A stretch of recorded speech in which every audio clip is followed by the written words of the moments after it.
Is this really the end of the world as we know it? Or just a minor bump in the road?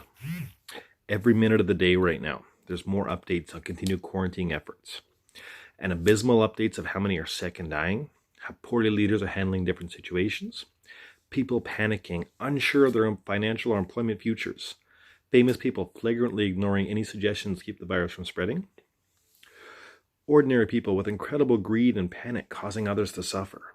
When do we get back to the good news? Sure, this might be a global pandemic that depopulates a large chunk of the earth, helps to restore global balance, and forever changes anything we do from here on out. Things might never be the same in our own country, or between so many different nations with the global freedoms that we currently have. There could be international or civil wars as people panic and fight back against minor imagined slights and conspiracy theories.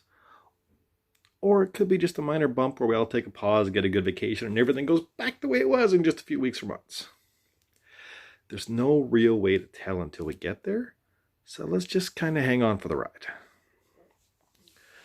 Famous leaders of powerful countries are embarrassing themselves in the news, lashing out at reporters asking innocent questions, encouraging racism based solely on where this virus first publicly surfaced, cashing out huge amounts of stock just before making the news public, and taking huge advantage to protect their own positions. Celebrities flaunt publicly absolute disregard for how their actions might affect others on social media, ignoring any public backlash or opinion. Regular people are hoarding, lying to get extras past the preset limits. Refusing to quarantine, regardless of whether it actually shortens the time required to do so, and show absolute disregard for their neighbors or others who might not be as healthy or lucky as them.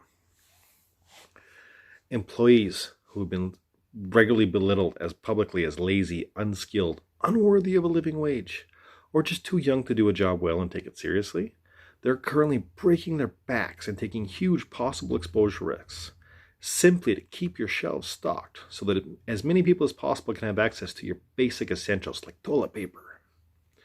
Or get service in coffee shops and restaurants, hospitals, information sources. When all this is over, will their sacrifice and effort be recognized, remembered, and rewarded? Or just forgotten and belittled again as things of the past? Call me cynical, but I know what I expect. Parents are home with their children. No school, no work. What to do? Well, stay-at-home parents are suddenly appreciated and understood. We all need the things to keep everybody occupied and out from underfoot. Kids are getting unprecedented amounts of screen time. Ordinarily busy and exhausted parents are suddenly getting to be the super parents, with homemade crafts, creative homeschooling projects, and face-to-face involvement they could never quite schedule before. Many relationships might be repaired. Some will crash and burn with the stress and the forced closeness. Either way, it's going to be a defining point in many children's lives and memories. Oh, the memes. Oh, the sense of humor we use to deal with difficult situations. Browse the interwebs and see no end of creative jokes and memes and cartoons and puns and dark and dry humor left, right, and center. How else do we deal? Mankind has used humor to face fear and uncertainty throughout history. It becomes a defining factor between those who can make light and bring a little smile to others stuck in the same position, and those who let anger and fear take over and just lash out against people trying to laugh throughout it. Surround yourself with the right people to support your own side of this, and the entire ordeal will go a whole lot smoother for you. Please don't spend your time lashing out at others who deal with things differently. We all need our coping mechanisms. Humor is a pretty great way to go. But to go along with the humor, we've got the never-ending conspiracy theorists. Oh, they're so creative. From government programs to depopulate the earth and take control, to Mother Nature fighting back and reclaiming her planet, to racist diatribes blaming this country and those scientists, all the finger-pointing of who's to blame and who's going to take responsibility, and which leader of which country isn't doing what or doesn't care or debunks this. There will never be a world-changing event without somebody trying to point a finger and explain it with absolutely no proof to back it up. The only thing I can say is, hey, anti-vaxxers, you paying attention? This is what you asked for. We find our own ways to deal, whether it's going to become days, weeks, or even months of upheaval. The biggest question is, what's going to come after? How do we go back to our regular lives? Families and companies will have stretched budgets with no incomes, a lack of supplies. Countries could literally topple and beg for help from other countries who have nothing left to give. Leaders will fight against relinquishing control. Who wants to give back the control they got? Banks may crumble. Will we even have jobs to go back to if the companies are going out of business? Will we even want to after learning what spending time with our family and getting this freedom is like? How many people worldwide will decide they like their life better and change drastically how they choose to spend their post-COVID lives?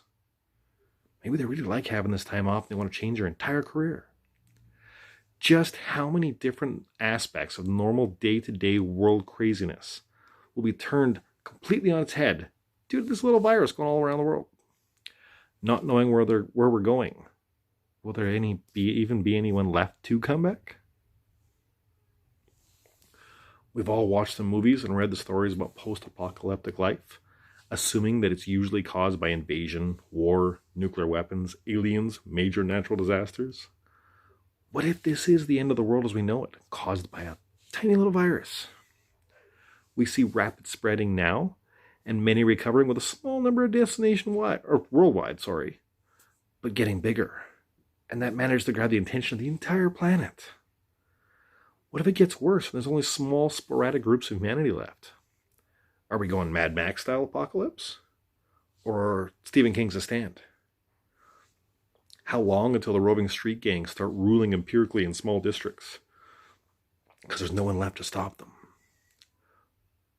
Even bigger? What if nothing happens? Do we hope for the normal?